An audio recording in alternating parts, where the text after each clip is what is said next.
Bom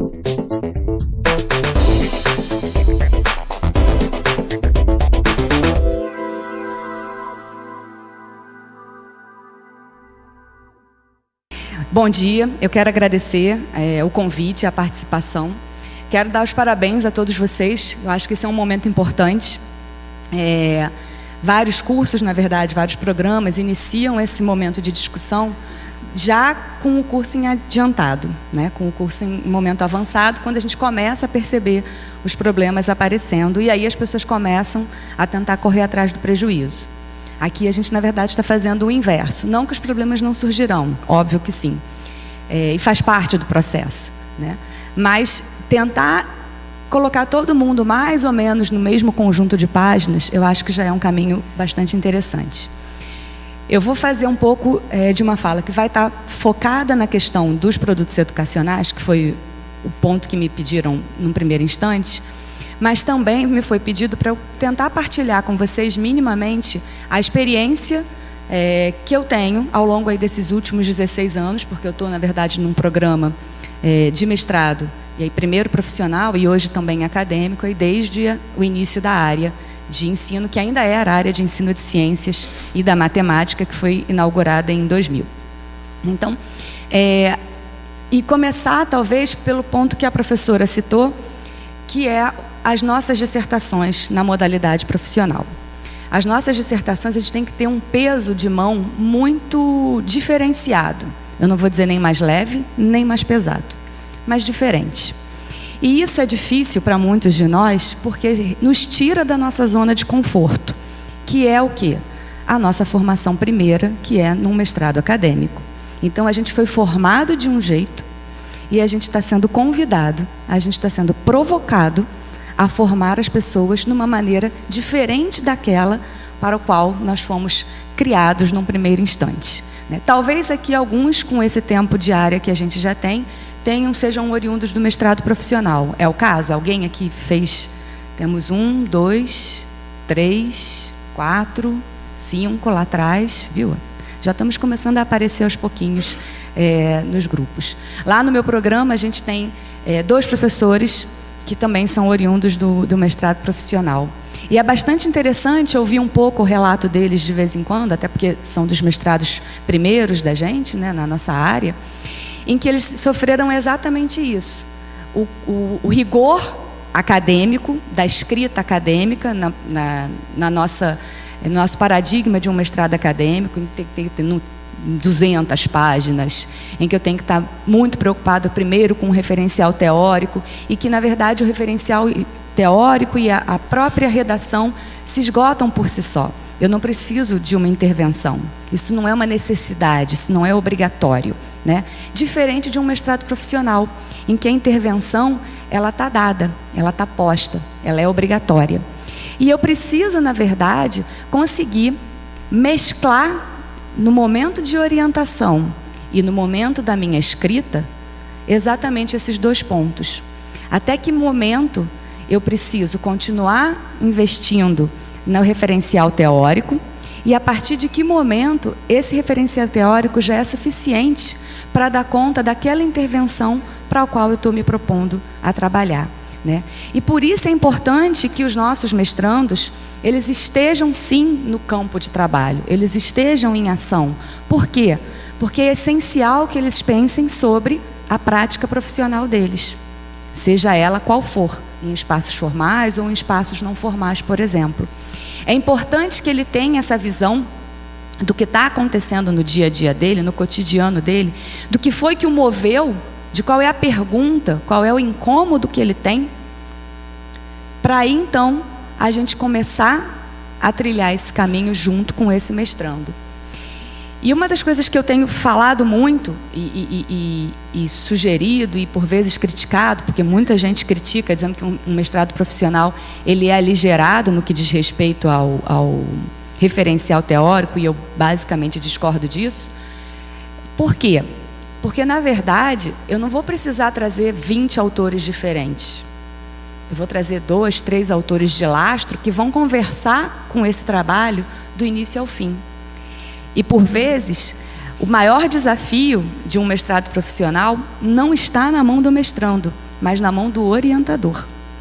E alguns de vocês, eu imagino que sejam as primeiras orientações de vocês, sejam a primeira experiência num estrito senso. E esse caminho vocês vão descobrir juntos com os alunos. Vocês vão encontrar essa mediação com eles, ouvindo os egressos quando vocês começarem a ter os egressos, mas numa partilha muito grande entre o corpo docente. Então, mais do que em qualquer outra modalidade ou em outro nível de ensino, no estrito senso, a noção de corpo docente ela é essencial. É óbvio que a gente sempre vai ter tensões entre os grupos, isso faz parte, né? Ou polarizações, apesar de eu achar que as polarizações pouco avançam, né? Enfim, porque você acha que o preto é preto, o branco é branco e a gente nunca chega no cinza, que são tons bonitos no meio do caminho.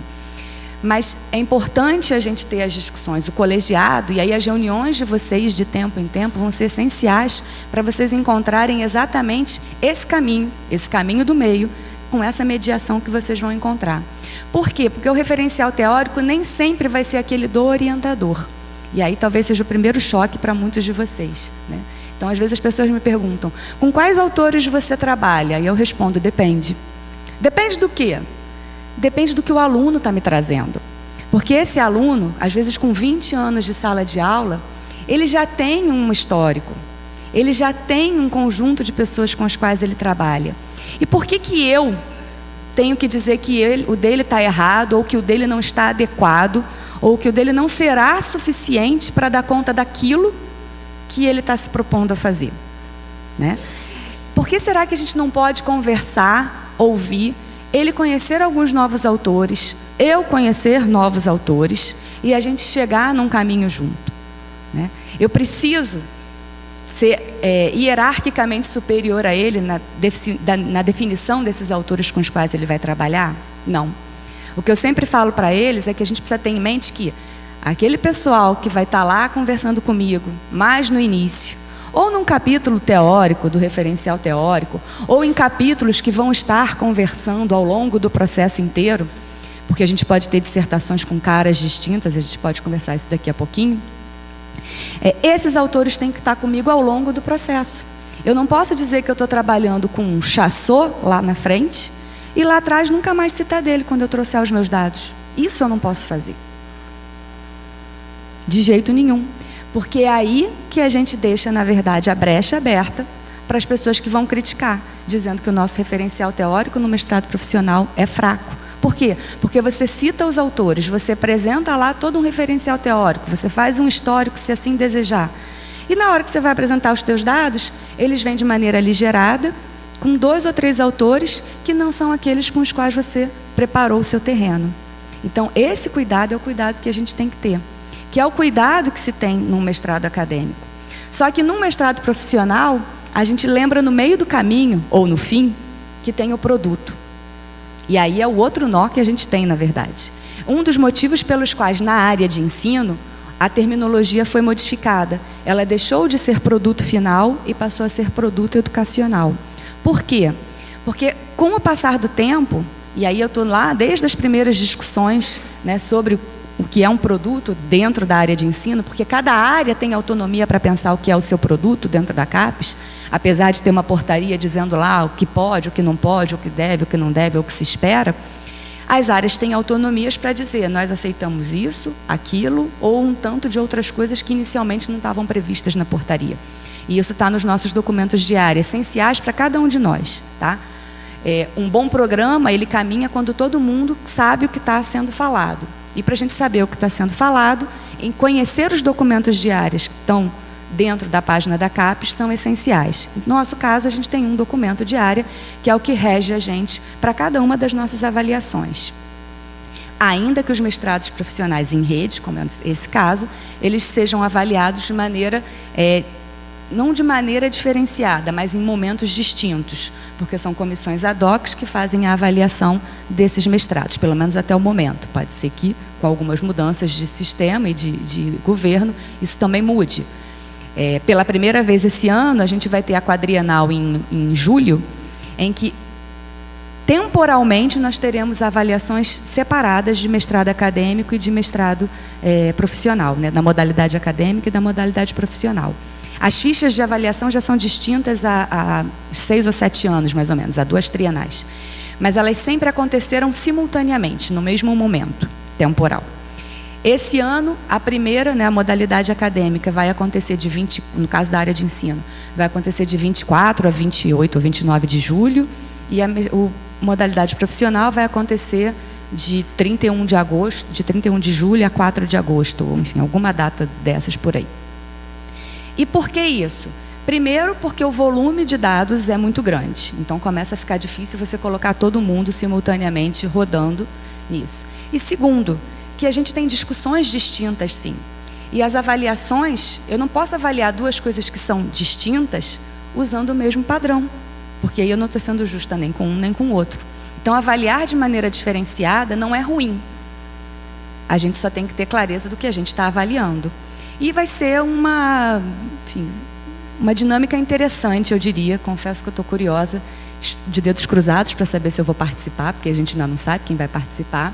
Mas eu estou curiosa para saber como é que isso vai acontecer, que eu acho que isso vai dar um salto qualitativo nas nossas discussões. Enfim, dadas essas questões todas, a gente, na verdade, na área, fez a opção de mudar o termo para produto educacional. Por quê? Primeiro, que é o que de fato a gente está produzindo. E segundo, porque o produto ele não vem ao final, nem no final da dissertação que a gente está se propondo dentro de um mestrado profissional. Ele vem ao longo, ele vem desde o início. Mesmo que você não tenha clareza do formato, mas ele tem que estar pensado, ele tem que estar previsto, ele tem que estar discutido desde o momento que o aluno entra. Então, em muitos programas, por exemplo, é comum na seleção a gente não ter um pré-projeto, mas uma carta de intenção. E na carta de intenção, uma das perguntas, por exemplo, é qual é o produto educacional e qual é a pergunta ou qual é o problema a que aquele candidato está se propondo a desenvolver ao longo dos anos seguintes, né? Que são de 24 a 36 meses, que é previsto por lei, a gente pode ter 36 meses, mas em geral o pessoal trabalha aí com a base de 30 meses, tá? No mestrado profissional. Então, a gente precisa pensar isso desde o início. Eu não posso começar a pensar na minha pergunta e no meu referencial teórico se eu não tiver com isso posto, se eu não tiver com isso em mente. Porque senão ele vai chegar no fim. E chegando no fim, eu não vou conseguir fazer o que está se pretendendo também para um mestrado profissional, que é a questão da intervenção, que é o pressuposto da pesquisa aplicada. Então, que eu vou estar pensando a minha sala de aula, ou que eu vou estar pensando o meu espaço de trabalho, ou que eu vou estar pensando uma questão de cunho prático, e que com isso eu vou, na verdade, fazer o quê? Eu vou propor algo que vai facilitar, e aí, gente, para muitos é uma revelação, que vai facilitar ou que vai me fazer mudar a minha prática profissional. E esse talvez seja o segundo paradigma que a gente esteja começando a vencer dentro de um mestrado profissional. O produto educacional, seja ele em que formato for, apesar dele estar, né, obrigatoriamente sendo divulgado na página dos programas, e a gente vai ver que tem algumas questões aí no meio do caminho que já foram um pouco mudadas, apesar dele ter que ser disponível para quem quiser fazer o download dele ou quiser ter acesso, tem que ser gratuito, ele não é pensado para solucionar o problema do outro. Ele é pensado para solucionar o problema do mestrando.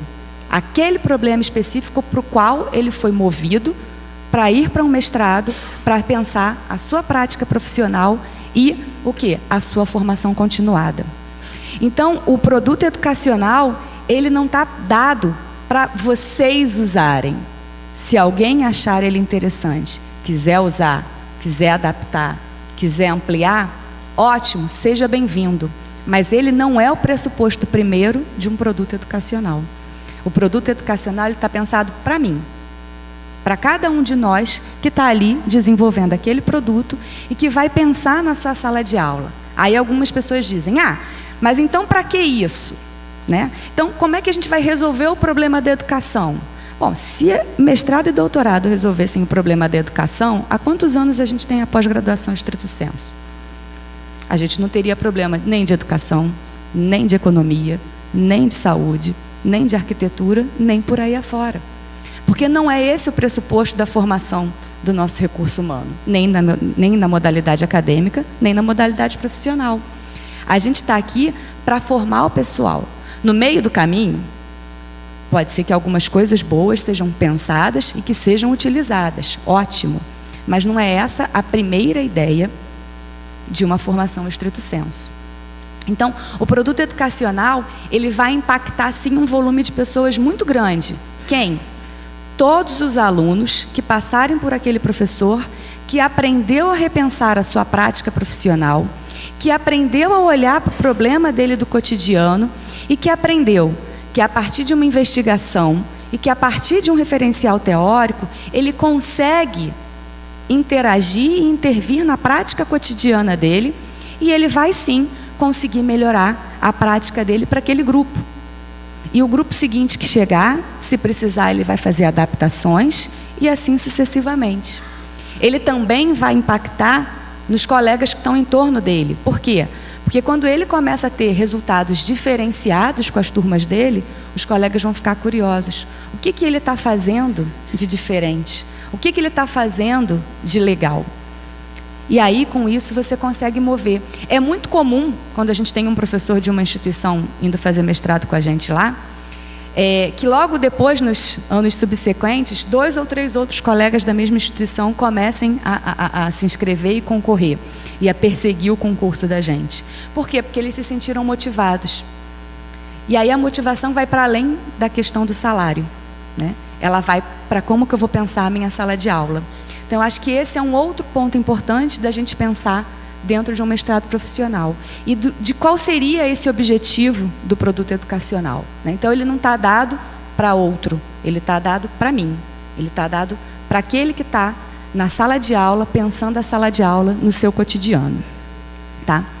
Dito isso, a gente, na verdade, dentro da área de ensino, né, que aí é como a área hoje é conhecida, tem uma grande preocupação com esse objeto de estudo, né? Então, com a qualidade desse conteúdo, então, por isso o referencial teórico e a intervenção de maneira cuidadosa, uma metodologia bem desenhada é importante, né?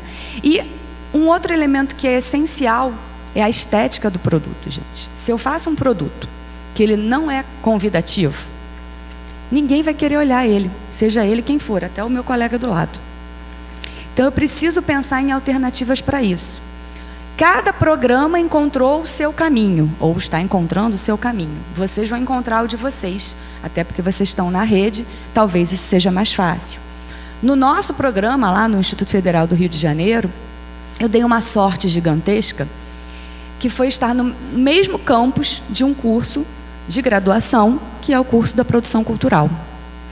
E o curso de produção cultural, ele tem sido bastante importante na elaboração dos nossos produtos. Por quê? Porque nós estabelecemos uma parceria. Os meninos da graduação, eles precisam de material bruto para pensar as estéticas. Seja um teatro, seja uma música, seja um documentário, seja um material textual, não importa, porque os formatos são os mais diversos possíveis. Uma exposição fotográfica, tudo isso é possível dentro de um mestrado profissional de ser compreendido como um produto educacional. Mas eu não sei fazer isso, gente. Eu, não, né, assim, eu mal sei combinar o que eu vou vestir. Imagina como é que eu vou desenhar, né? Eu desenho aquela coisa do bolinha com 2 palitinhos, né? Então é o meu boneco. Como é que eu vou fazer uma coisa ser bonita, ser interessante? E ser interessante, ser bonita para o público ao qual a gente está se propondo. Porque pode ser professor, pode ser aluno, pode ser quando é curso de promoção de saúde, pode ser para um público, por exemplo, de idosos que está discutindo uma questão específica. Enfim, são tantas as nossas possibilidades. Pode ser para um público infantil, pode ser para um público de, sei lá, meninos e meninas de 10, 12 anos de idade. Como é que eu converso com essas pessoas? Como é que eu estabeleço a interface primeira para conversar com essas pessoas? Para dizer, olha, aqui tem uma coisa que pode ser legal para você, vem me conhecer, né? São esses meninos da graduação que têm as ideias e não têm o conteúdo. Por quê? Porque eles não estão pensando tanto no conteúdo, eles estão sendo formados para pensar em como que eu organizo um evento, como é que eu produzo um teatro, como é que eu produzo um documentário. Mas eu tenho roteiro para esse documentário? Não necessariamente, mas eu tenho. Lá no meu programa eu tenho um monte de roteiro para documentário. Tem o aluno fulano, cicrano e beltrano que estão com esses roteiros aqui e que não tem a menor ideia de como que eu tiro esse roteiro do papel. Daí o menino lá da produção cultural junta com a gente, faz o TCC dele, que é orientado por um professor da produção cultural, que vai ter uma estética discutida e construída em conjunto com o meu mestrando e que vai ter um produto educacional, fruto da relação entre o meu graduando e o meu mestrando. Se vocês conseguirem esse caminho, vocês vão ver que vocês vão dar um salto de qualidade gigantesco. E vocês vão estar produzindo em duas pontas, tanto na produção e na formação do meu recurso humano em nível de graduação, quanto na minha formação de estrito sensu. A gente ainda tem uma coisa que é essencial e fundamental, que a maior parte das instituições de ensino superior não tem, que é o nosso ensino médio técnico. Um campo rico e pouco explorado. E que os meninos também podem e devem ser convidados para essa conversa, em vários momentos. Então, às vezes a gente pega um mestrando, por exemplo, que o campo dele, primeiro, era a escola que ele ia trabalhar. Mas por motivos distintos, a escola mudou, a diretora implicou, ele perdeu o emprego, se ele era, às vezes... Porque, assim, a gente até trabalha com professores da rede pública, a gente, no nosso edital. Mas tem muita gente que é contratada, né, que está ali temporariamente. Então, às vezes, acaba o contrato. E acaba o contrato durante o processo. E aí, como é que eu faço com esse mestrando meu que perdeu o campo de ação?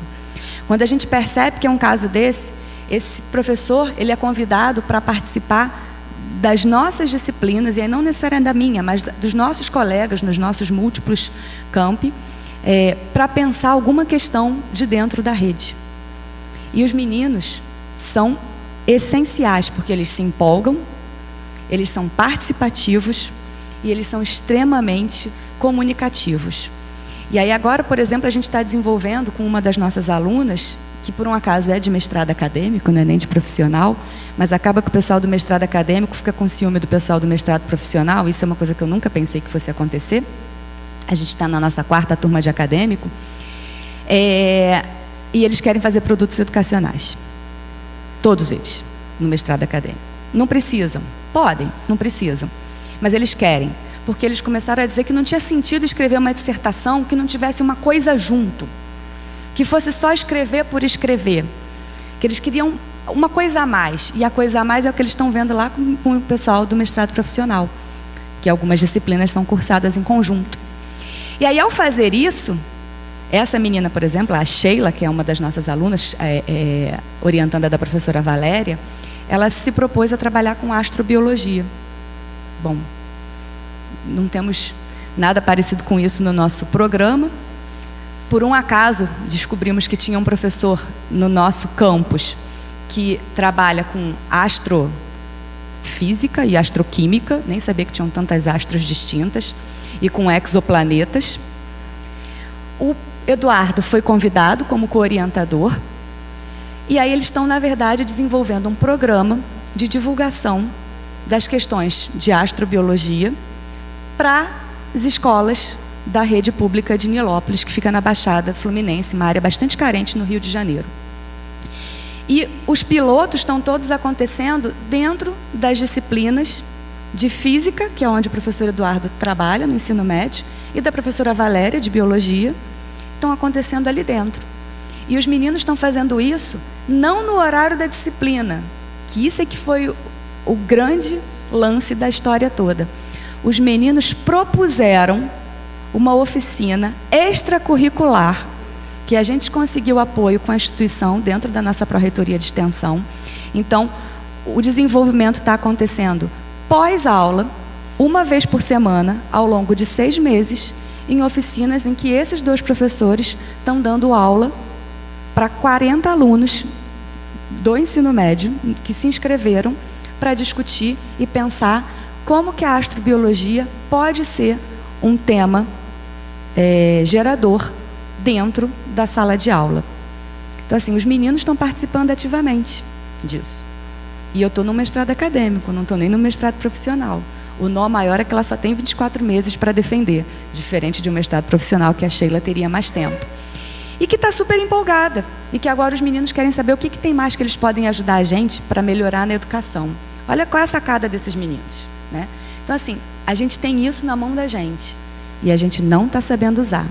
Então, esse é um diferencial que é importante para a rede, e que a gente tem que começar a explorar de maneira adequada. Não é explorar os meninos, tá, gente? Mas explorar junto com os nossos meninos de ensino médio técnico. Então, o impacto social, ele é avaliado, então, nessa medida, em como que a gente está interagindo com os nossos parceiros, com os nossos pares, com as escolas do entorno, como que a gente está chegando nesses diferentes locais. E o impacto acadêmico, que é aquele que todo mundo conhece, que é lá o número de artigos que a gente vai estar produzindo e gerando no intervalo de tempo, né, agora de 4 anos. Tá? Não é o foco da discussão de hoje. Se alguém tiver alguma dúvida, eu até posso falar sobre isso depois nas perguntas, mas não é o foco primeiro. E se vocês entenderem que é importante, em outro momento a gente pode conversar melhor sobre isso. Tá? Então, aqui a gente já tem um dilema primeiro sendo previsto. Como e o que produzir para melhorar as estratégias de ensino. E as estratégias de ensino daquele professor. Né? A gente não vai resolver o problema do mundo, não sejamos messiânicos. E como contabilizar essa produção?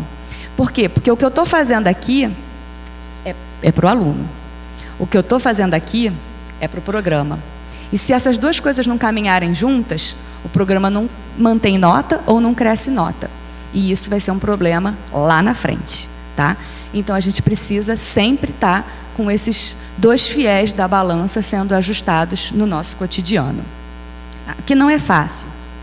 Ó, falei para vocês que isso é muita modernidade para mim. Para onde que eu apoio? Não sei fazer isso, não. Bom, o tema. Há toda uma discussão no meio acadêmico sobre as dificuldades de se ensinar ciências. E aí eu vou falar um pouquinho, né, desse momento que aí é a minha prática, que é pensar ensino de ciências de maneira geral, mas vocês vão estar pensando, na verdade, algo ainda mais amplo, que é a educação profissional e tecnológica. Né? Então, vocês têm ainda um outro desafio, que eu entendo que vocês já conversaram ontem com a professora Lucília, né, e ela deu aí algumas sugestões e acendeu algumas luzes sobre campos de pesquisa e por aí afora. Sinto muito por não ter conseguido estar aqui ontem, porque eu acho que teria me ajudado a ajudar vocês hoje mais um tanto nesse caminho. Tá? Então, basicamente, a gente pode pensar primeiro, né, na formação não adequada dos professores. Então, isso cabe para o ensino de ciências, e isso também cabe para a educação profissional e tecnológica. Acho que isso cabe basicamente para a formação de professores em geral. A gente não está preparando os nossos professores para aquilo que eles vão encontrar na realidade da gente, né, para a demanda da escola, e não é uma realidade de infraestrutura, é uma demanda da própria sociedade. Né? Os pais mandam hoje as crianças para a escola na expectativa de que os professores vão educar essas crianças e que a gente só precisa alimentar e dar banho no final do dia quando chegam em casa. E a gente não foi preparado para isso.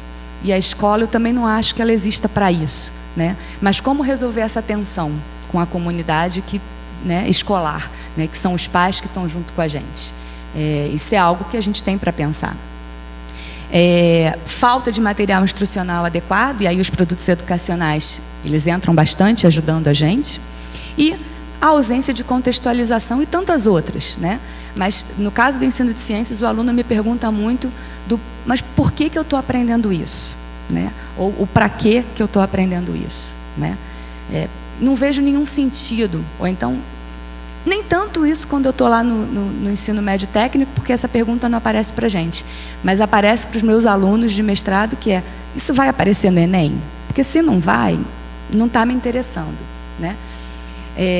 E isso é uma questão para a gente estar sempre, né, se policiando para tentar, da melhor maneira possível, trazer para os alunos temas em que eles consigam encontrar, então, essas âncoras para os conteúdos que a gente está trabalhando.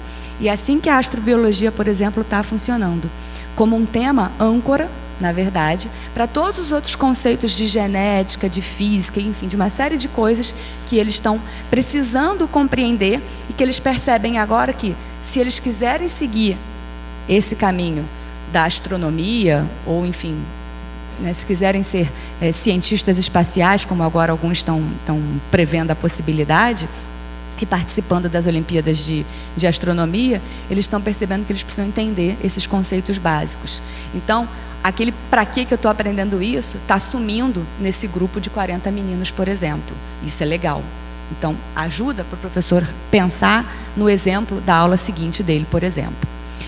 Um desses motivos deve-se, então, ao fato de comumente observarmos que a tônica dada ao ensino de ciências é uma abordagem formal aliada a um corpo de conhecimentos científicos bem definido, ancorado em uma lógica de transmissão dos saberes, promovendo, em muitos casos, um ensino exclusivamente conteudista.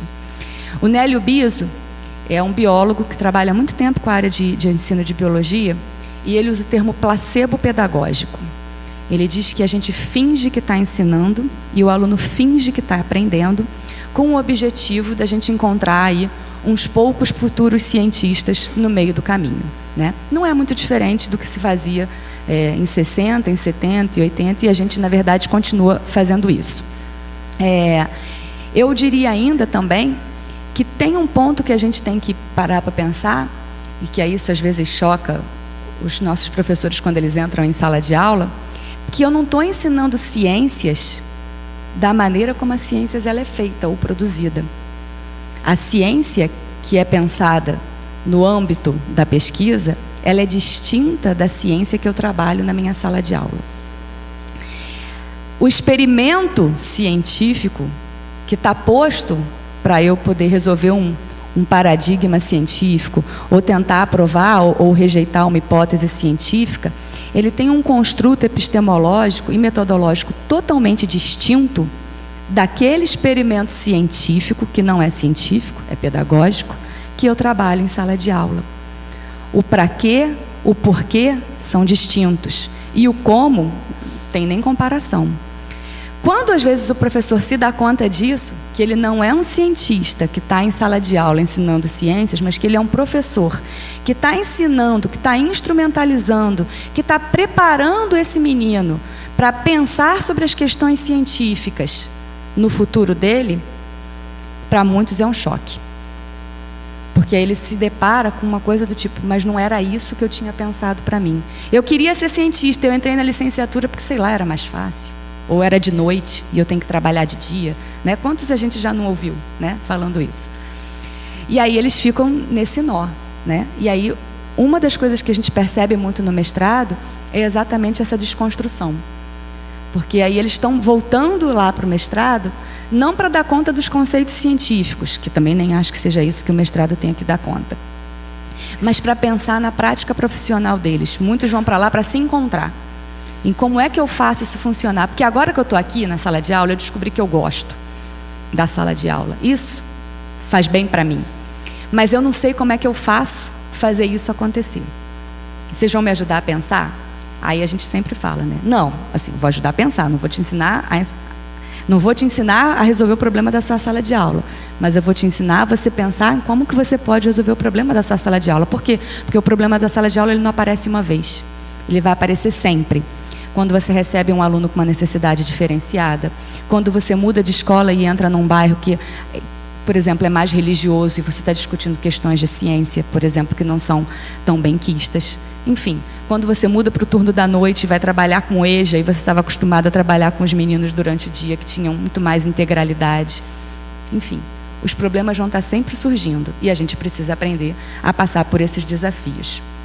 No caso da gente, o nosso desafio é pensar em educação básica e tecnológica. Educação profissional e tecnológica, desculpa. E a gente tem que pensar, conversar e orientar algumas vezes os nossos próprios colegas, né?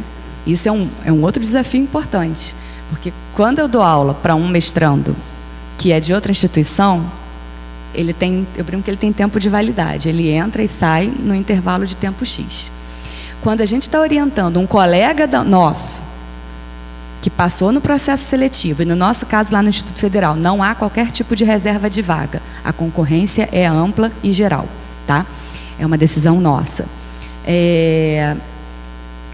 Mas tem um colega nosso, do mesmo campus ou de outro campus trabalhando, às vezes a gente tem que tomar mais cuidado. Por quê? Para não criar alguns milindres no meio do caminho. Porque às vezes você fala alguma coisa e a pessoa toma que ele está dizendo que eu não sei dar aula, que eu não sei. Não é isso.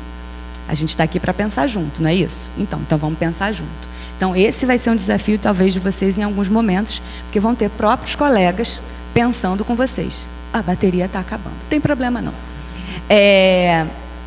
Então, ontem, na verdade, vocês conversaram um pouco com a professora Lucília e eu entendi que ela já começou a pensar com vocês alguns campos, campos investigativos, vamos dizer assim, para vocês, que precisam ser explorados, tá? Eu acho que é importante esse caminho e, pelo que eu estava lendo no edital, 50% dos professores, se eu estiver errada nesse ponto, me corrijam, por favor, 50% dos professores aprovados seriam da própria rede e 50% são externos à rede, é isso, né? Oi? Não são, então, são funcionários da rede, né? São servidores da rede. E 50% são pessoas externas à rede.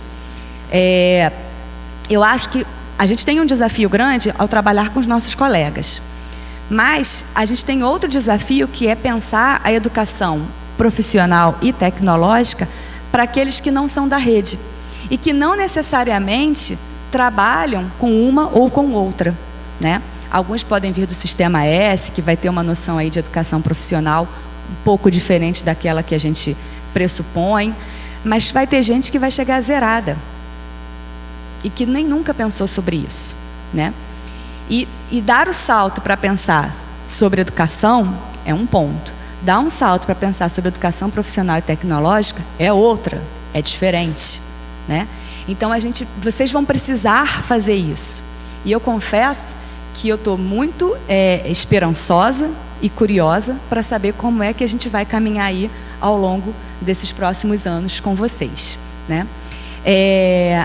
Um ponto importante aqui é pensar se todos vocês, e aí eu vou me incluir nessa conversa, porque eu sou uma das professoras da rede, se todos nós temos uma compreensão do que é educação profissional e tecnológica. Eu não estou dizendo que a gente tem que dizer que tudo é a mesma coisa não, porque não acho nem que isso funcione. Mas será que a gente entende o para que a gente existe?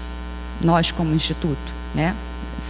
Nesse momento é uma pergunta mais retórica, tá, gente? Não precisa ninguém responder agora não, porque eu não sei nem se eu vou saber responder isso, porque é uma coisa que eu venho me questionando e que, enfim, é uma questão que passa por muitos dos meus colegas comigo, né?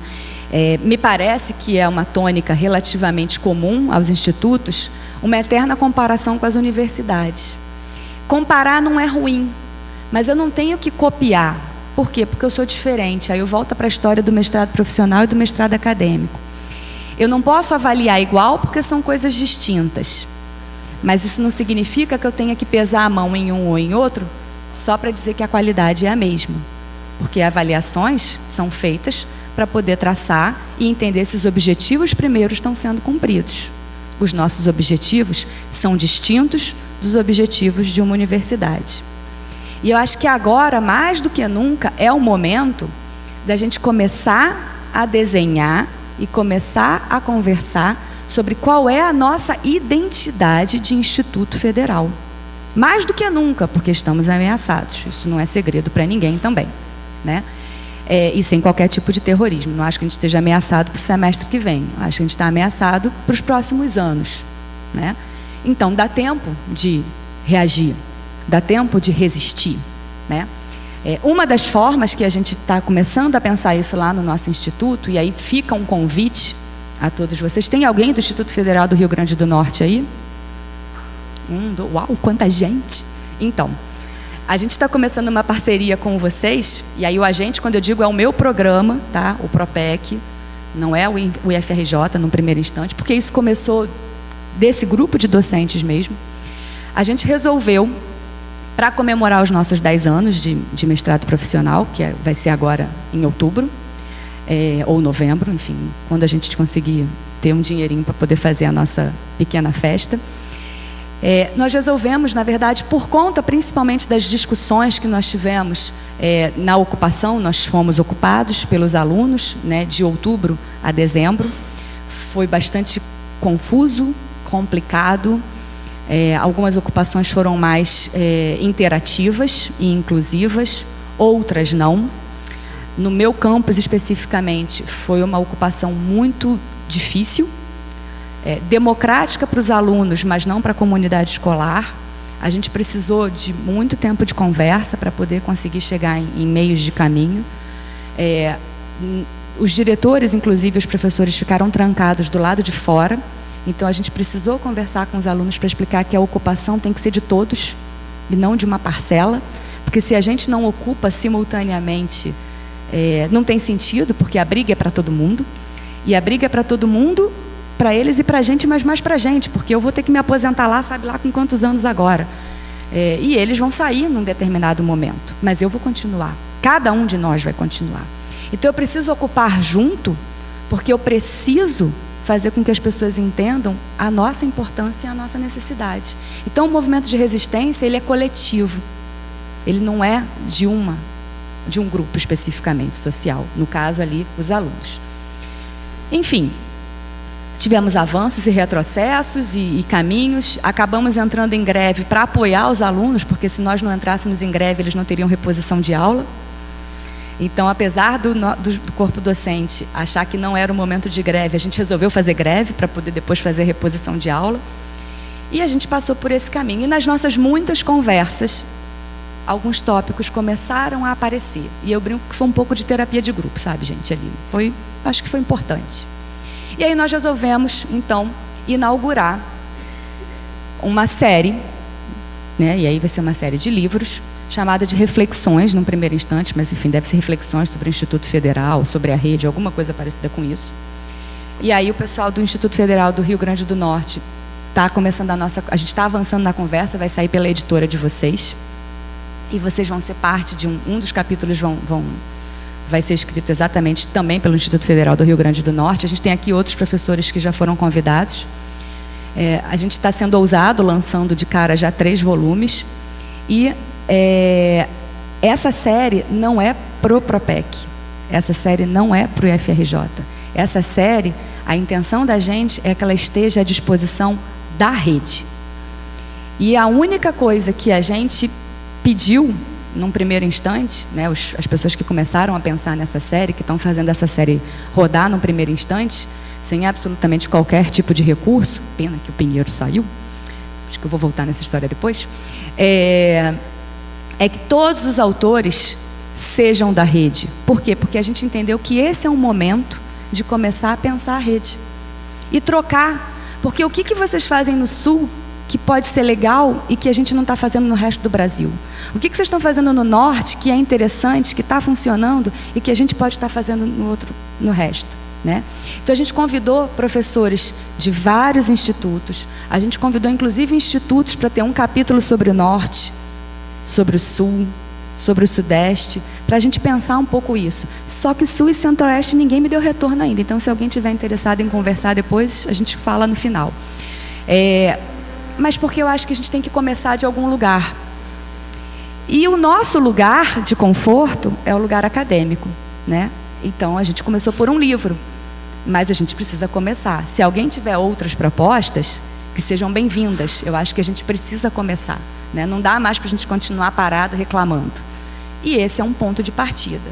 Então, a série Reflexões, ela fica aqui divulgada, mesmo que ainda não tenha nada concreto, né? As pessoas estão produzindo aí os diferentes capítulos, mas é importante que a gente tenha conhecimento disso e que saiba da existência, até porque, no futuro, quem sabe, a série Reflexões não seja um espaço de divulgação de alguns dos trabalhos de vocês, do Prof. EBT, né? Eu acho que é possível e que é um caminho. E que é uma série que está sendo toda pensada para discutir academicamente, para discutir na prática as nossas questões, mas que também está cumprindo todos os critérios da CAPES para ser um livro que vá pontuar no máximo possível. Porque aí, gente, é a hora que é importante conhecer o documento, para fazer o seu produto pontuar da melhor maneira possível, tá? Então, a gente já desenhou exatamente para que pontue no maior extrato possível, tá? Para atender aos critérios estabelecidos. É importante destacar aqui, bom, isso eu já falei, né, que foi quando acabou a luz, da questão das vagas. Então, que a gente tem que pensar exatamente em quem virá. É importante desenhar esse perfil desse público-alvo, tá? A seleção já aconteceu, né? Está sendo. Então, é importante vocês terem isso, até para ajudar nos acertos dos editais futuros. Que vocês vão perceber que todo ano uma coisinha melhor no edital pode ser ajustada, tá? Isso, edital é um melhoramento contínuo, tá?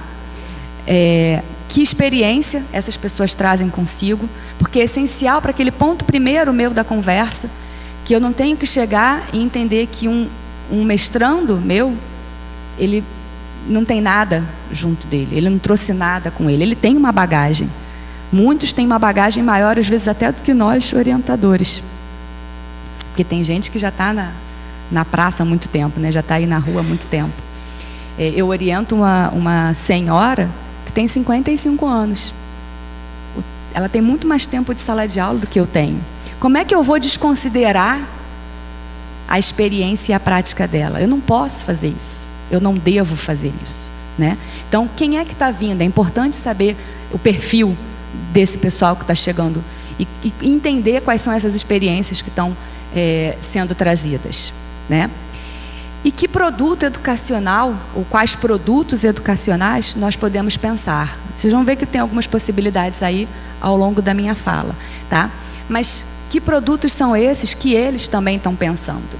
Lembrando que eles não têm essa ideia, porque eles não têm o hábito de buscar nos documentos da CAPES.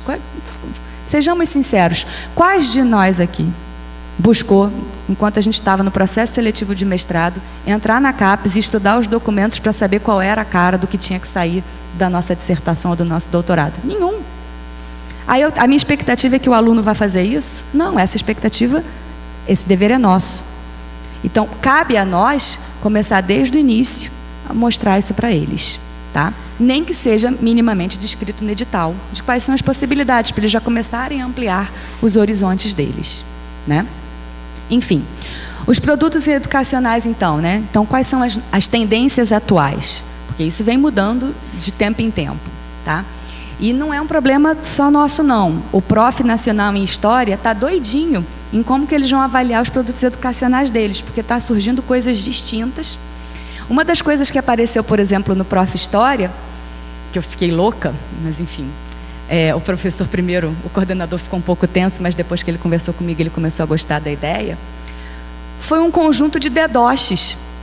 Aí ele falou assim, quem deles desenvolve um DDoS, gente? Coisa tão ridícula, de feltro. Falei, mas o problema não é o DDoS, nem o feltro. O problema é quem está nesse DDoS. E aí, o quem está no DDoS é basicamente um momento da história brasileira em que a professora criou um DDoS, sei lá, do Juscelino, do Getúlio, do Jango, dos nossos presidentes. E quando os alunos vão conversar, eles usam os DDoSes e eles fazem as representações. Então, ela cria personagens e os alunos vão personificando essas figuras. Gente, não é muito mais legal aprender assim? Vamos combinar? Não sei nem quem eu ia querer ser, mas enfim. Eu acho que é diferente. O aluno já entra com uma proposta diferente de sala de aula. Ele fala, pô, vamos ouvir quem é que está, né? O que esse cara tem aí para me falar? Vou ficar de olho nele, né?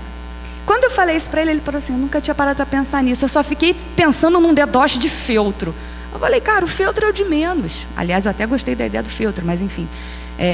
Vamos pensar em como que ela vai usar isso, ou por que ela sentiu essa necessidade.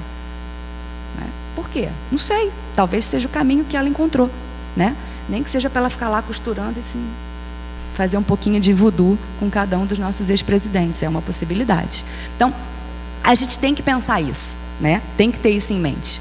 Então, os produtos educacionais, eles devem suprir algumas das funções atribuídas ao professor, além de oferecer oportunidades e espaços para diálogo com as partes envolvidas e com o grande material. Parte dos trechos que eu estou lendo aqui, gente, são extraídos do nosso documento de área, tá? Para poder mostrar para vocês que a gente tem muita coisa encaminhada lá. Todo produto educacional deve ser criado de acordo com o público. Por quê? Porque eu não posso pensar que eu vou produzir um documentário para crianças usando a mesma linguagem que eu usaria para adolescentes. Por quê? Porque o pessoal da educação infantil é diferente do pessoal do ensino médio. Eles têm outros entendimentos, outra maturidade, outros interesses. Simples assim. Então eu preciso pensar se o público é de professor ou não, se são alunos, se são professores em formação inicial ou em formação continuada, se é um público de um espaço não formal, quando eu estou trabalhando com divulgação científica, por exemplo. Tudo isso tem que estar pensado e tem que estar contado na minha dissertação. Por quê? Porque a dissertação, e é aí a parte mais legal de um mestrado profissional, a dissertação de um mestrado profissional, ela é a narrativa de construção deste produto educacional. É o da onde eu vim, o por onde eu caminhei, o que eu ajustei para eu chegar nesse produto que eu estou propondo ao final. Então o produto final, ele não chega no final e diz, olha, eu sou um DDoS. Ela vai dizer o porquê que ela escolheu aquela temática, o porquê que são os presidentes, o porquê que a personificação ou a teatralização, ou sei lá qual vai ser o referencial que ela vai trazer, foi importante para ela, o porquê que ela fez a opção de DDoS e não de, sei lá, bonecos e por aí afora, né? O como que ela trabalhou isso com os alunos, qual foi a recepção, quais foram os reajustes que ela precisou fazer, os acertos de curso e, por fim, o como que esses DDoS estão entrando na minha sala de aula.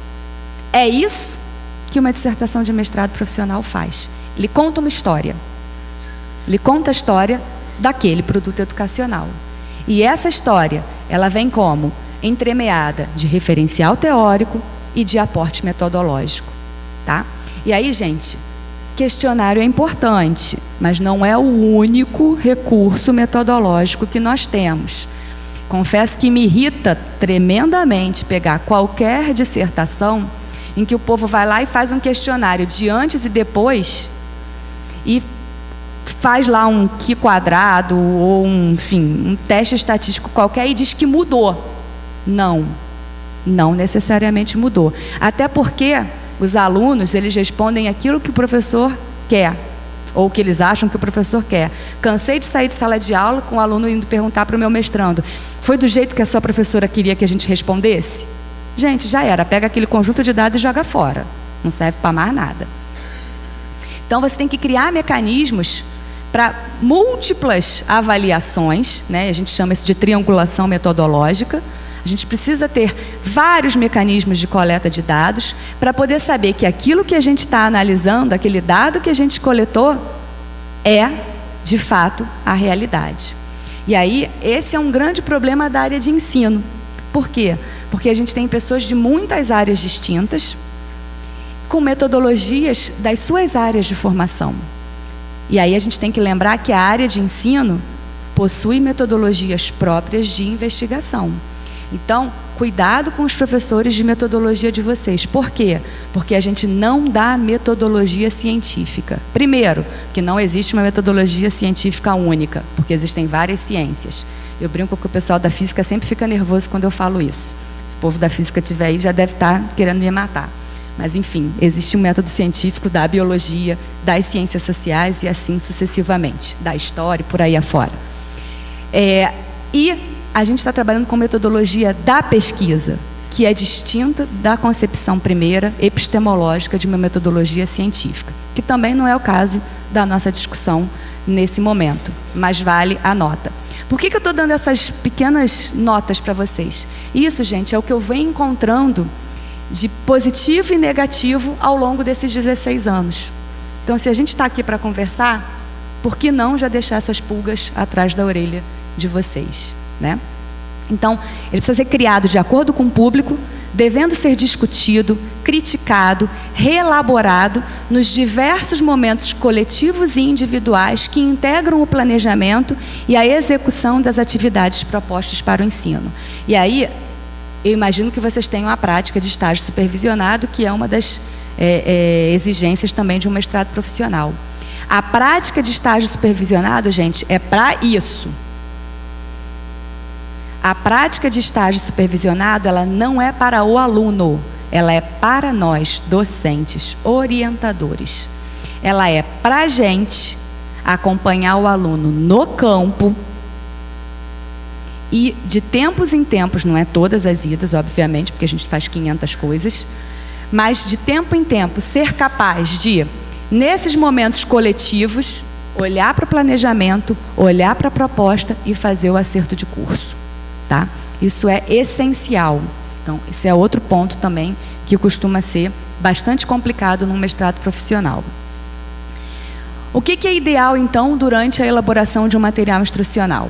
Utilizar metodologias de ensino que insiram o público-alvo de forma participativa no processo de ensino-aprendizagem. Então, tem um grupo aí que certamente não conhece pesquisação, pesquisa participante, né?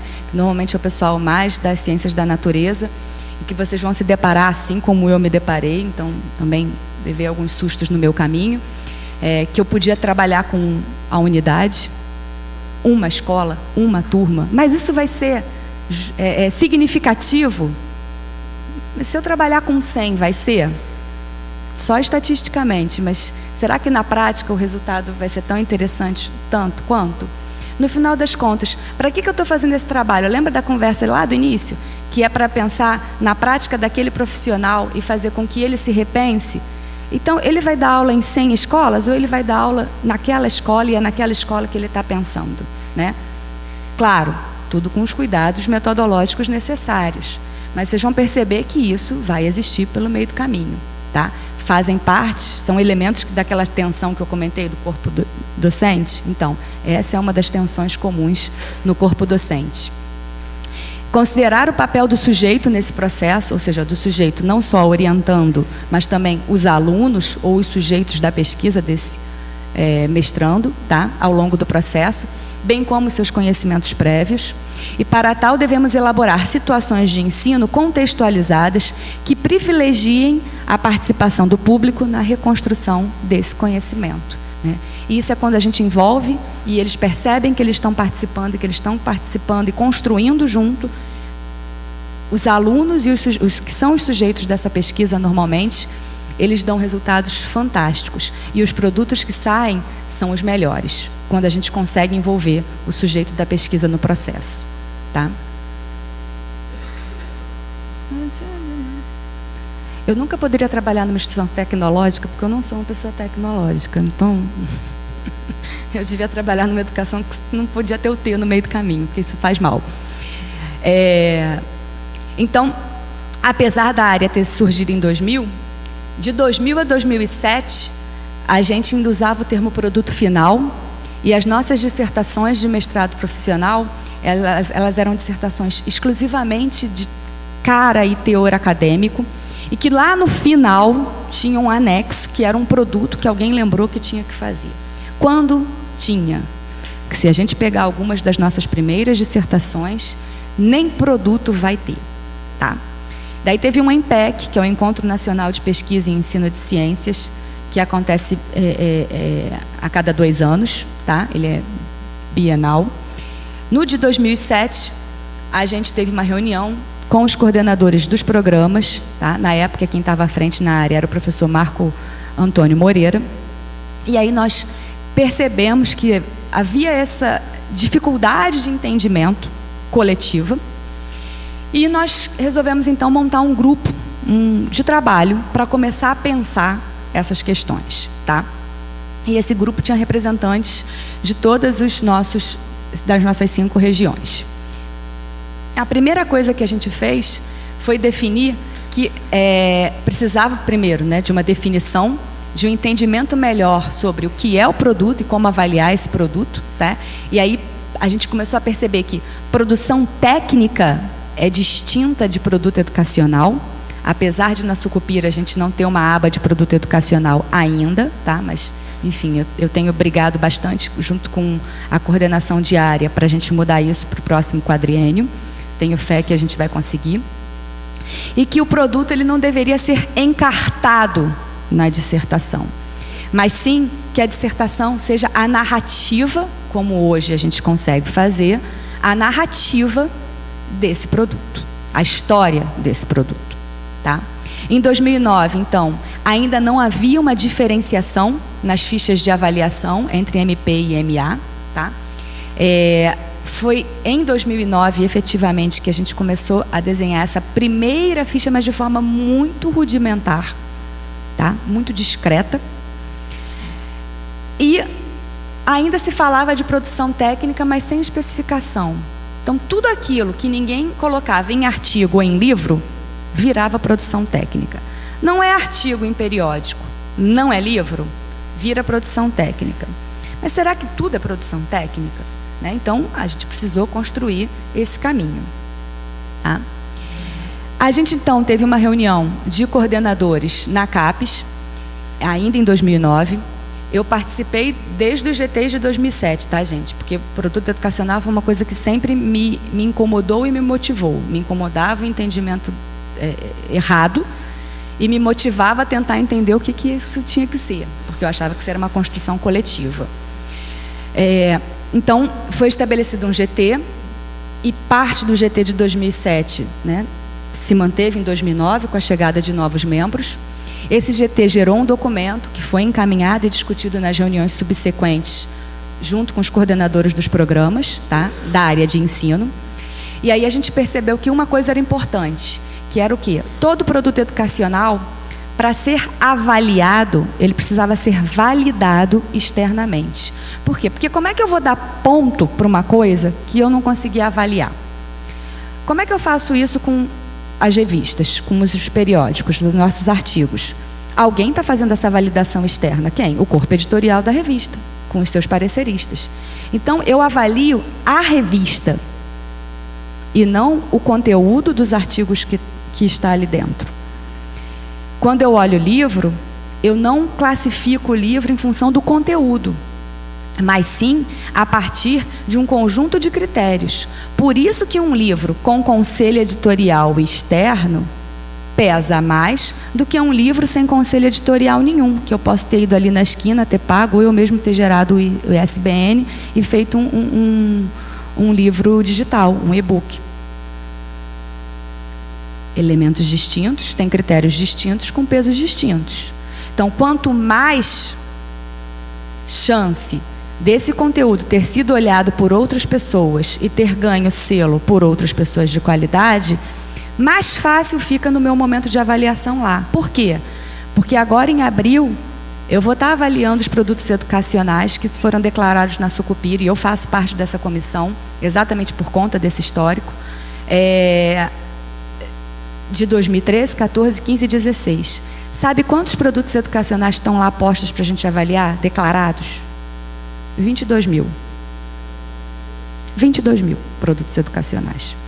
Mas nós tivemos 22 mil mestrandos nesse intervalo de tempo? Não. Mas os professores também fazem produtos educacionais. E um aluno não faz necessariamente só um produto educacional. Desses 22 mil, a gente decidiu como comissão que vai avaliar somente aqueles que tiverem discentes atrelados. Agora você está com uma facilidade gigantesca, né, Gisele? A última informação que eu tive é que tinha caído para tipo uns 14 mil. Gente, que chegue a 1000, coisa que nunca vai acontecer. Eu tô assim, no meu melhor sonho, eu acho que vai ser alguma coisa aí na casa de uns 4 a 5 mil produtos educacionais que serão avaliados em 4 dias por 25 pessoas. Então, eu tenho que ter um critério objetivo, simples assim. Por quê? Porque não vai ser qualidade do conteúdo, porque não dá tempo. Não cabe a quem está na hora da CAPES, e aí eu como avaliadora, né, consultora da CAPES, olhar a qualidade, porque eu nem tenho condição de saber tudo. Eu domino todos os conteúdos que vão estar ali? Não. Como é que eu vou saber se aquilo é importante ou não? Não sei. Então, eu vou olhar por critérios outros que não o do conteúdo. E aí, quem vai ter olhado o conteúdo? A minha validação externa, que são pessoas que são da área específica. Bancas, órgãos de fomento, pareceristas ou premiações. Premiação até saiu nesse primeiro instante, tá? Por quê? Porque começou a ter uma discussão se necessariamente algo que era premiado era necessariamente bom e que tipo de premiação que a gente ia considerar. Porque eu podia, com isso, fomentar, na verdade, várias premiações, né? Que aí o prefeito cria uma premiação, o vizinho da esquina cria outra e por aí fora, e todo mundo vai ser premiado. E aí a gente resolveu fazer um levantamento rápido, o quanto premiação é comum na nossa área.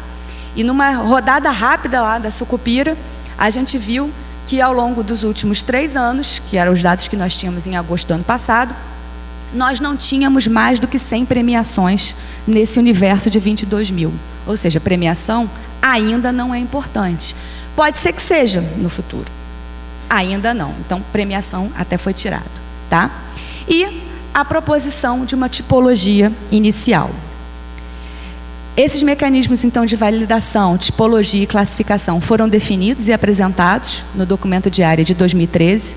Nesse documento, eu era coordenadora adjunta dos mestrados profissionais, na época, na CAPES, tá? Foi a primeira e única vez que um membro de um instituto federal assumiu uma coordenação na CAPES. Isso é uma coisa que a gente tem que começar a pensar aos poucos, porque a gente precisa mudar a visão que as pessoas têm. Na época era o Lívio Amaral, que era o diretor de avaliação, e eu participei de mais avaliações fora da área de ensino do que dentro da área de ensino. Mas por quê? Porque eu fui na psicologia, eu fui na letras, na artes, na música, sei lá onde mais que eu fui. Porque toda vez que tinha um APCN de qualquer modalidade de um instituto federal, a primeira movimento era o da negativa. E aí o Lívio me chamava e me fazia ir lá explicar por que aquele instituto tinha direito, e essa palavra sempre me incomodou, e eu briguei isso com eles várias vezes, enfim. Nós tínhamos boas conversas, não eram brigas, eram discussões acaloradas. Por quê? Porque, por exemplo, uma discussão que se teve é se eu preciso ter ou não um mestrado em uma área que não seja aplicada. Aí eu perguntava o que era uma área não aplicada. Aí normalmente vem ciências humanas, né? Filosofia, sociologia, letras, sei lá, inglês, enfim. Mas por que não, se eu estou trabalhando com ensino? E se esse grupo está se propondo a pensar a filosofia, ou a sociologia, ou o ensino de letras, ou dentro desse âmbito de trabalho, isso não é uma pesquisa aplicada?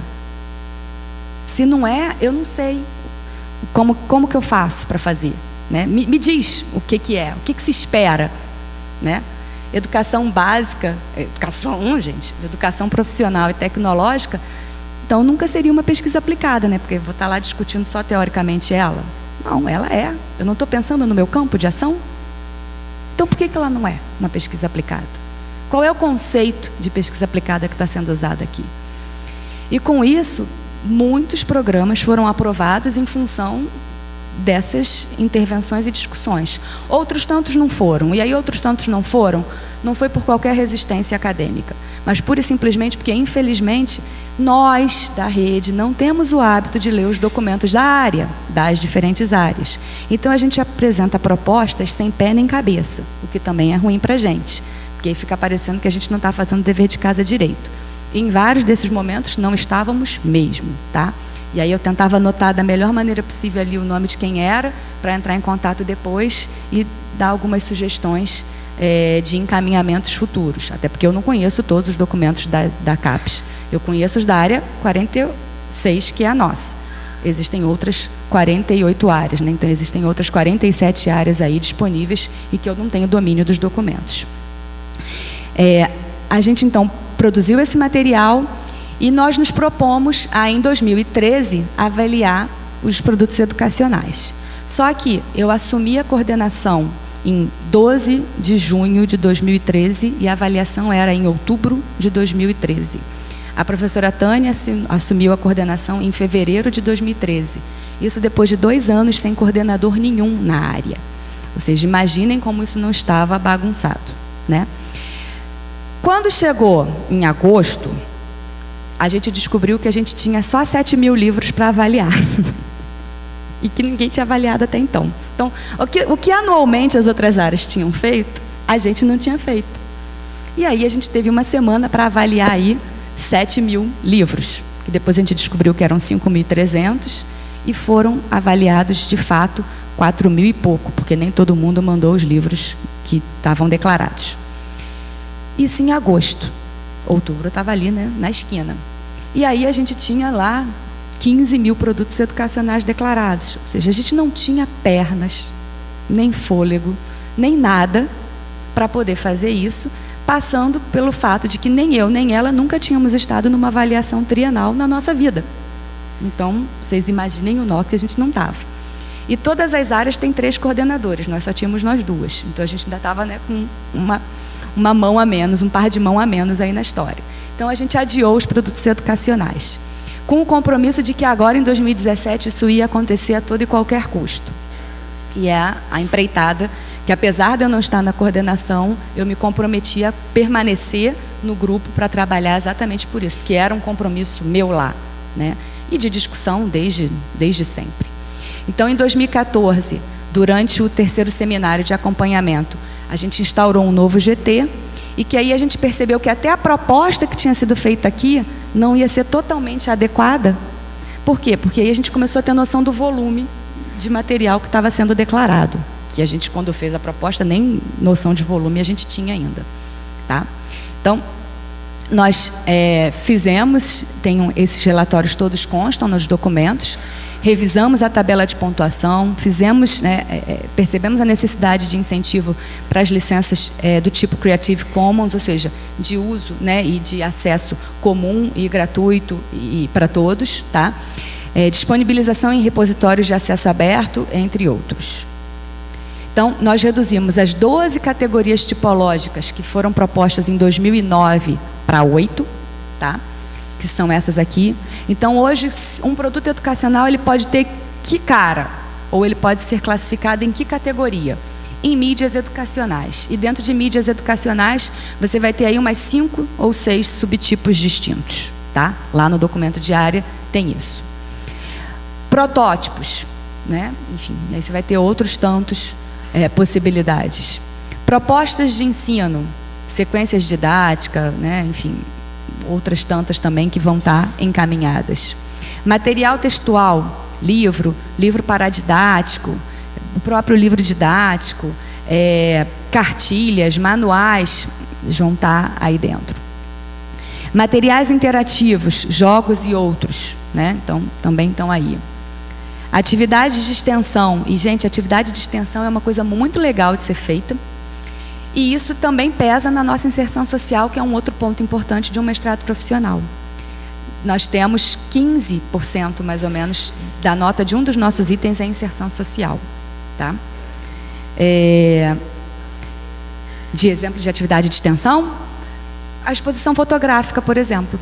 Foi uma atividade de extensão que nós fizemos e que nós convidamos alunos da rede, né, da rede pública do entorno, e era uma exposição fotográfica que falava sobre diferentes métodos de pesagem utilizados na ciência. Então, balanças e por aí afora, e com isso a gente tinha, na verdade, até as estruturas, não só a exposição fotográfica. Nós tivemos uma outra exposição fotográfica, que foi uma professora que trabalhou a questão ambiental a partir da lente dos alunos. Então, os alunos tiveram... A gente, na verdade, chamou um professor de fotografia. O professor de fotografia ensinou noções básicas de fotografia, né? O que é enquadramento, o que não é, e, enfim, o que é o olhar, o seu olhar, que é diferente do meu olhar. Então, às vezes, a gente fala assim, fulano tirou uma foto, o colega ali está tirando uma foto minha, ele está me enquadrando de um jeito. Ele está me enquadrando de um jeito que foi o jeito que ele entendeu que é importante para ele quando ele fizer essa releitura dessa imagem. Porque toda fotografia não deixa de ser uma decisão individual de alguém que depois vai trazer essa imagem para a gente reler com ele, ou a partir dele, né? Então, a educação ambiental a partir da lente desses alunos. Tudo isso foi discutido com os alunos, coisa que eles nunca tinham pensado, porque a fotografia para eles era coisa tipo assim, fica aí que eu vou botar todo mundo no meio, né? Às vezes eu corto uma pessoa, eu corto por quê? Talvez porque eu não gosto dela, está lá ali de fora. Ou como ontem, estava jantando com os meus irmãos e a gente pediu para a moça tirar uma foto nossa no restaurante, e a mulher tirou a foto assim, toda torta. Aí eu falei assim, você tem certeza que está todo mundo aparecendo, meus sobrinhos? Porque eu estou querendo botar o quadro na foto. Então, assim, a gente tinha pouca importância para ela, porque para ela o quadro era bonito. Então, ela queria que o quadro aparecesse. Então, assim, aparece meu sobrinho de papagaio de pirata na foto, né?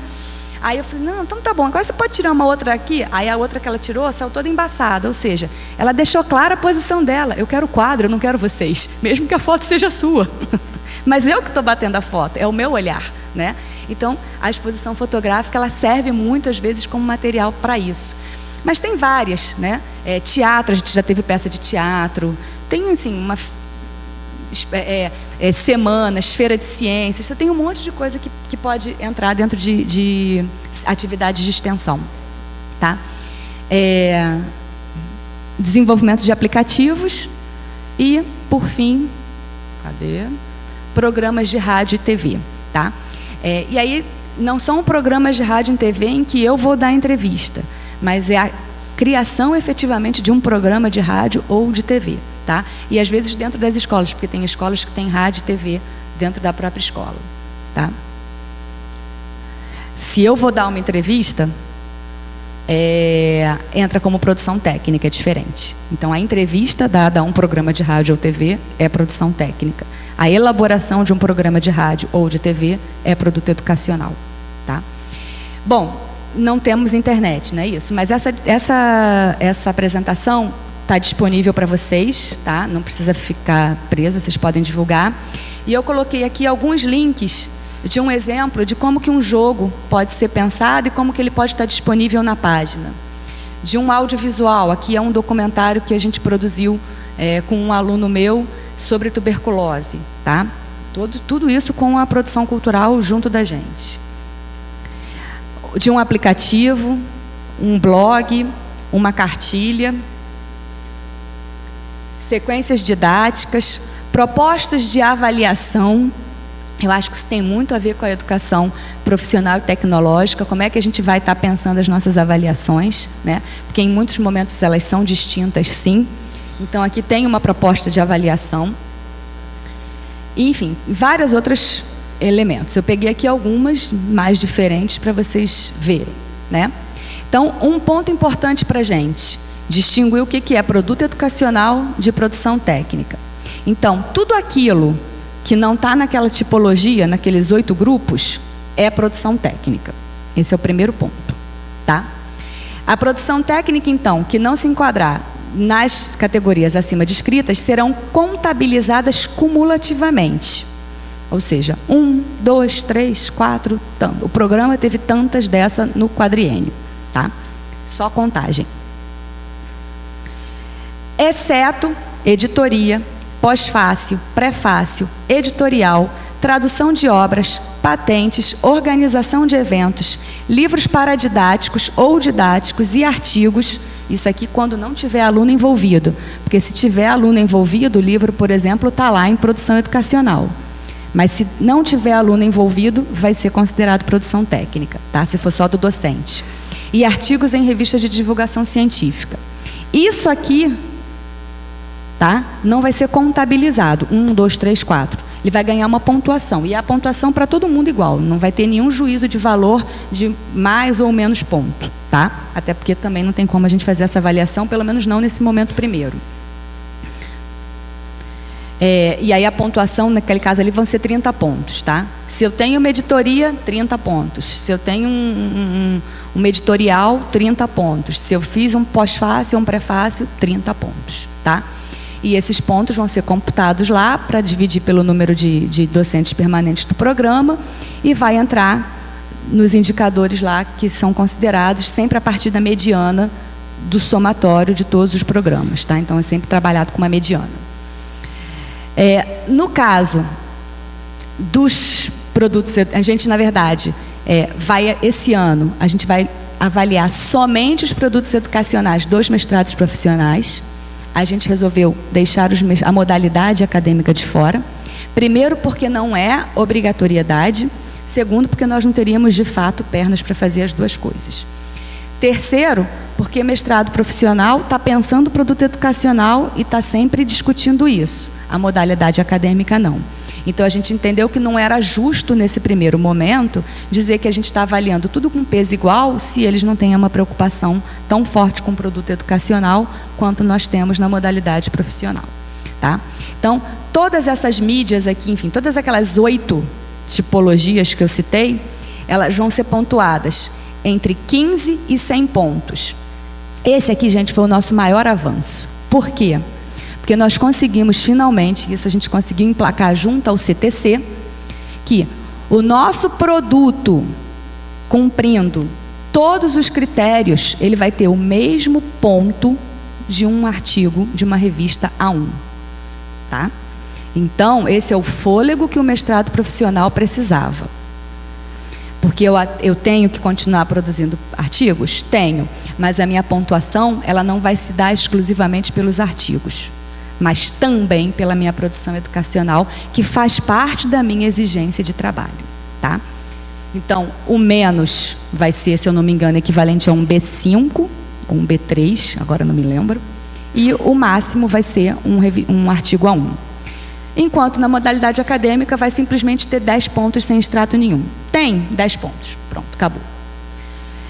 As editorias, os pós-faces e por aí afora, no mestrado profissional, né, aquela produção técnica que eu citei, diferenciada, vai valer 30 pontos para os mestrados profissionais e 5 para os mestrados acadêmicos.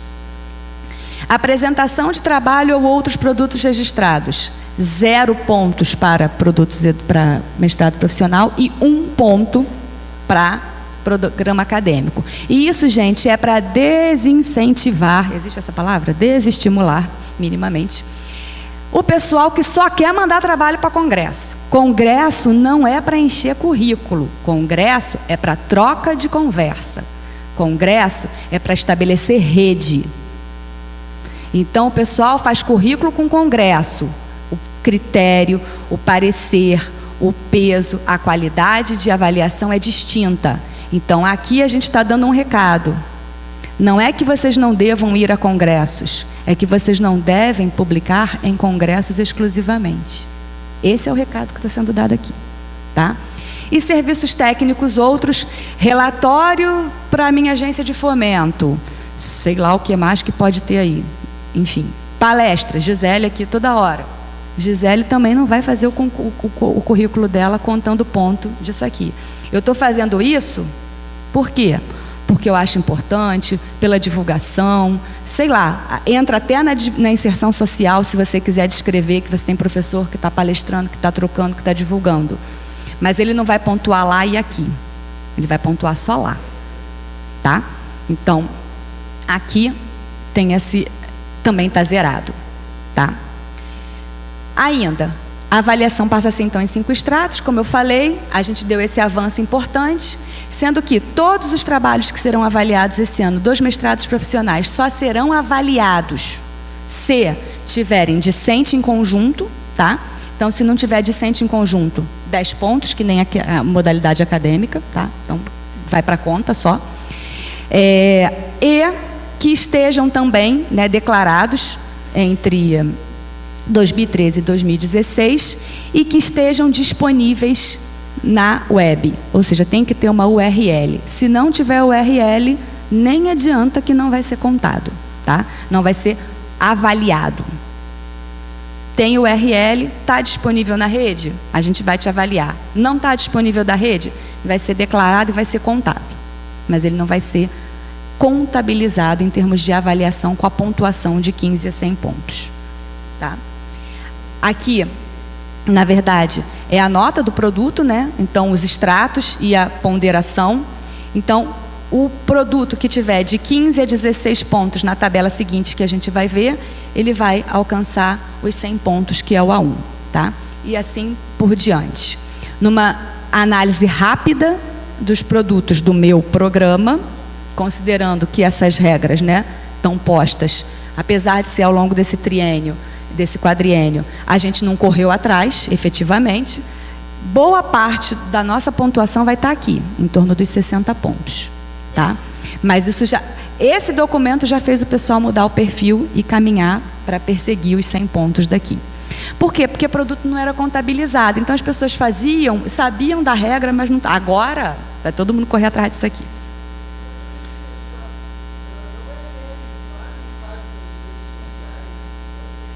Eu vou te mostrar o que vai valer e o que não vai valer. A gente vai rodar isso agora. Ou daqui a 2 segundos, espera aí. Acho que no slide seguinte. 2 pontos importantes para a URL, tá? Registro e repositório. Registro: vinculação do produto a um sistema de informações em âmbito nacional ou internacional, por exemplo, ISBN, ISSN, ANSINE, registro de domínio, certificado de registro autoral, registro ou averbação na Biblioteca Nacional, além de registros de patentes e marcas submetidas ao INPI. Isso aqui vai ser uma coisa que vai ser importante, tá? Para pontuar. Repositórios, e essa conversa eu já tive lá no CETA, com o pessoal do IFAM, no ano passado, e eu já conversei com o professor Pinheiro como um desafio para ele, vou falar o nome dele de novo para ele prestar atenção. Professor Pinheiro, esse desafio é seu, já foi dado e está sendo recolocado, mais do que nunca agora, por conta da existência desse programa, a gente precisa de um repositório, tá? Esse repositório, ele tem que estar, na verdade, assim, existem vários repositórios. Eu estou propondo um repositório da rede federal, tá?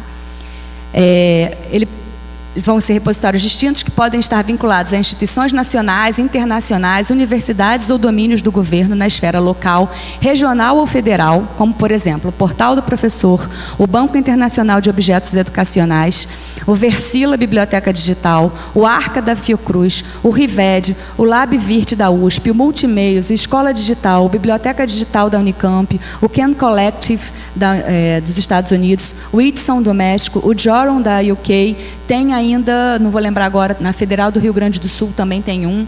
Enfim, e a minha proposta é que a gente tenha um repositório da rede federal, que não precisa ser exclusiva da rede, ela está aberta. Mas esses repositórios têm todos uma coisa em comum, que é o quê? Um corpo de pareceristas. Então, não é qualquer coisa que vai chegar ali. É qualquer coisa que tiver submetido e que tiver sido avaliado. Porque é isso que a gente precisa para poder fazer aquela análise que não vai passar pelo conteúdo. Por quê? Porque alguém vai ter feito essa análise de conteúdo previamente. Nada impede que a gente diga minimamente o seguinte: olha, para quem é da rede e está dentro de um programa aprovado, se a banca qualificou, a gente está entendendo que isso já é suficiente, porque já passou por pareceristas. A banca são pareceristas, são membros que estão fazendo uma avaliação. Isso pode ser um entendimento nosso. Enfim, a gente pode ter entendimentos distintos. Já me coloquei à disposição uma vez e me coloco de novo para a gente pensar isso, porque isso é importante para esses 100 pontinhos que a gente vai ter que ter, tá? Fala.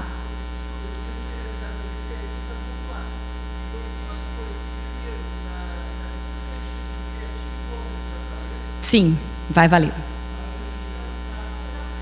Oi? Creative Commons vai valer como registro. Depois eu vou, não tem. Vocês podem divulgar isso aqui para todo mundo, gente. Que aí fica mais fácil de vocês terem acesso a isso, tá? Eu pulei? Cadê a pontuação? Ah, tá aqui, gente. Eu já tinha passado, desculpa.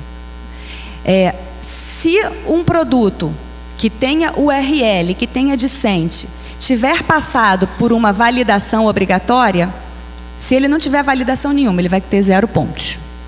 Se ele tiver passado por um comitê ad hoc, uma pró-reitoria, ou enfim, um seminário, um grupo, um congresso, não importa, ele vai ter 2 pontos. Se ele passou por um órgão de fomento, 3 pontos. Se ele passou por uma banca de dissertação, ele já ganha 4 pontos.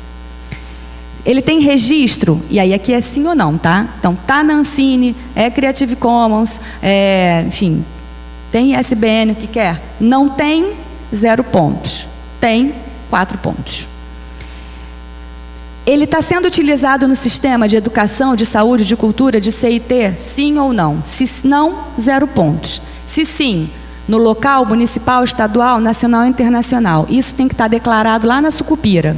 Na hora que você descreve o produto, você vai dizer: ele está sendo usado na escola fulana de tal, ele está sendo usado pela rede, ele está sendo usado por uma secretaria, num posto de saúde. E repara, nesse momento, e se depender de mim, vai continuar assim, eu não estou fazendo juízo de valor a respeito da amplitude de aplicação, porque para mim isso não faz diferença.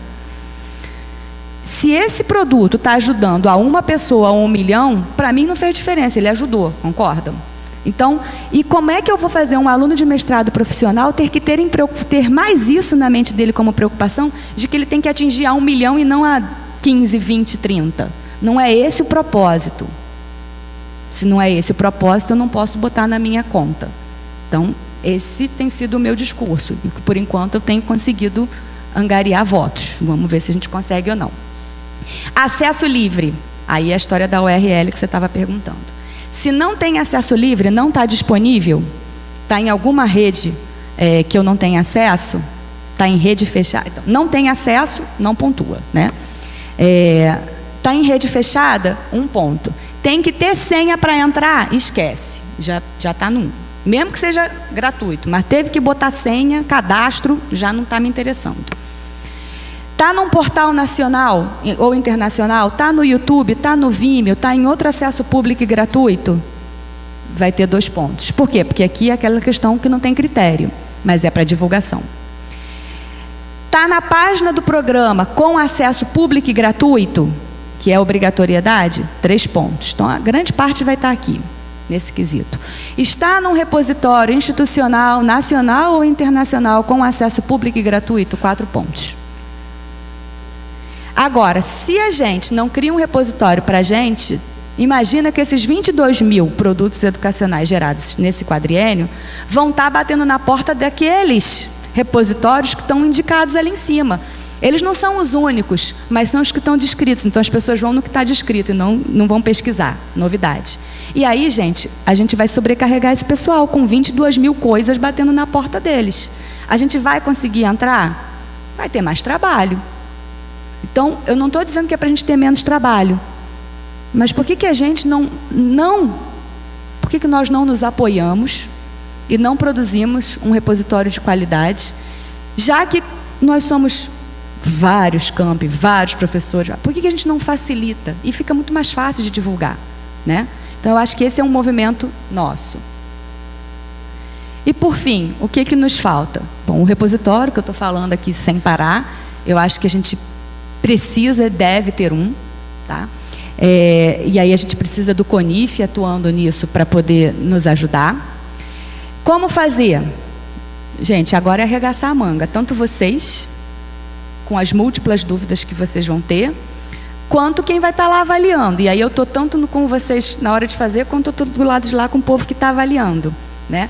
Porque eu não tenho a menor ideia do que vai se dar nesses 4 dias de abril, com sei lá quantas mil coisas que vão aparecer para a gente olhar, encaixando nesses quadradinhos que vocês viram, que são quadradinhos objetivos, mas trabalhosos, né? Porque se a pessoa diz que tem, eu preciso saber se ela tem de verdade, porque não basta ela dizer se tem, né? Tem que ver se tem. Então, se audita minimamente, né? Eu acho que o primeiro passo vocês estão dando aqui, tá? Eu acho que esse movimento de alinhamento, ele é essencial. Ele não vai ser o primeiro nem o único, ele vai ser só o primeiro. Eu acho que outros deverão vir. Talvez estudar até alguma coisa nesse momento inicial, semestral, esse ano e o ano que vem, para, né, todo mundo entrar aí na mesma página aos pouquinhos, porque as dúvidas vão começar a surgir. E eu estou à disposição de vocês para o que vocês precisarem, porque eu acho que a gente está dando um passo importante aqui no que eu entendo que é uma política pública de qualidade para a educação brasileira, tá? Muito obrigada e estou à disposição.